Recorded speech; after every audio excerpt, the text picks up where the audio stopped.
ಯಾವ ಇಮೇಜು ಅವಶ್ಯಕತೆ ಇಲ್ಲ. ನಮಗೆ ಜನ ಕೊಟ್ಟಿರೋ ಇಮೇಜೇ ನಮಗೆ ಸಾಕಾಗಿದೆ.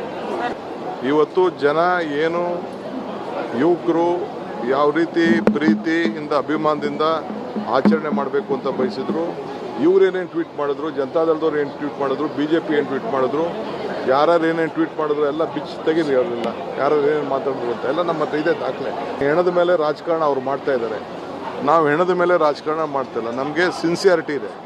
ಆಯ್ತಪ್ಪ, KSC ಅವರು ಬರೆದ್ರು, ಕಾರ್ಯಕ್ರಮ ಮಾಡಿದ್ರು, ಕಾರ್ಯಕ್ರಮ ಇತ್ತು. ನಾನು ಬೆಂಗಳೂರು ಮಿನಿಸ್ಟ್ರು, ನನಗೆ ಕೆಲವು ಆಫೀಸರ್ಸು ರಿಕ್ವೆಸ್ಟ್ ಮಾಡಿಕೊಂಡ್ರು, ಇವರು KSC ಅವರು ರಿಕ್ವೆಸ್ಟ್ ಮಾಡಿಕೊಂಡ್ರು 10 ನಿಮಿಷದಲ್ಲಿ ಈ ಥರ ಏನೋ ಹೆಚ್ಚು ಕಮ್ಮಿ ಆಗೋದು ಕಾಣ್ತಾ ಇದೆ ಅಂತೆ, 10 ನಿಮಿಷ ಕ್ಲೋಸ್ ಮಾಡಿ ಅಂತ. ಸ್ಟೇಡಿಯಂಗೆ ಹೋಗಿದ್ದೆ. ಏನು ತಪ್ಪಿದೆ? ಬೆಂಗಳೂರು ಮಿನಿಸ್ಟ್ರಾಗಿ ನಾನು ಇದಕ್ಕೆ ಹೋಗಿದ್ದೆ, ಏರ್ಪೋರ್ಟ್ಗೆ ಹೋಗಿದ್ದೆ. ನಾನು ಒಬ್ಬನೇ ಹೋಗಿ ಅವ್ರಿಗೆ ಬೇಡ, ಇದನ್ನು ಪೊಸಿಷನ್ ಮಾಡೋದು ಬೇಡ ಅಂತ ಪರ್ಮಿಷನ್ ಇಲ್ಲ ಅಂತ ಹೇಳ್ತಾ ಇದ್ದಾರೆ, ನೀವು ದಯವಿಟ್ಟು ಇದಕ್ಕೆ ಸಹಕಾರ ಕೊಡಬೇಕು ಅಂತ ಹೇಳಿದೆ. ನಾನು ನಮ್ಮ ಕನ್ನಡ ಧ್ವಜ ಕೊಟ್ಬಿಟ್ಟು ನಾನು ವೆಲ್ಕಮ್ ಮಾಡಿದೆ. ತಪ್ಪೇನಿದೆ?